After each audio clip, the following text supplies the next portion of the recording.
Hi everyone, my name is Heather. I'm an athletic therapist here at Starke, and today I'm here to give you just the tip. So we have Paul here. He's going to be our lovely demonstrator, and what I want to talk about today is warming up before you're squatting. So we're going to talk about warm up and, more importantly, glute activation, okay? Right in there, perfect. Step one is always going to be your general warm up. So whether you want to bike or jog or row, just get your blood pumping and your heart beating and everything ready to go. Step two is going to be your dynamic warm-ups. Those are going to be those range of motion exercises. Let's say we're going to do some butt kicks, some high knees, some sweeps like this, and some high kicks, anything that you usually do in a dynamic warm-up. Yeah, high kicks, woo! And then finally we're going to get to our activation exercises. So Paul is going to put a mini band around his ankles.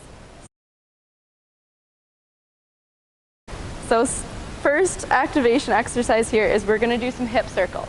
So keeping it fairly close to your body in small circles, but we're going to start with outside circles. Keeping your balance, don't fall over for that one as well. If you need to do it beside a pole, that's totally cool. And then once you do about 10 of those, we will reverse to inside circles. And making sure you're really thinking about what muscles you're using to do this and you're not doing it mindlessly.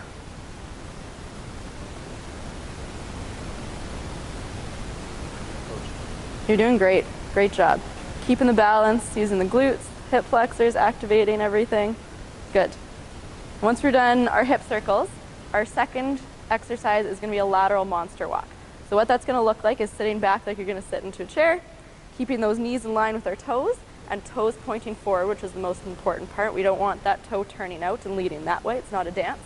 And then we're going to take small steps outwards, or sideways, sorry, and keeping that tension on the band the whole time. Now, if this puts too much pressure on your knees, you can certainly put the band either right below the knees or right above the knees, and that'll make it a little bit easier and put less pressure on your knees. Perfect. You want to do that both directions so we get right and left activation. How long and how many steps? We want to do about 20 each way, so you'll feel the burn. It's a good one. And our last activation exercise is we're going to kind of be in that squatted position again, with band around our ankles, of course. And you turn to the side for our viewers at home.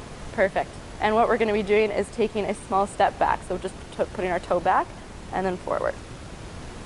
Good. And stay in that squatted position. Good. If you want.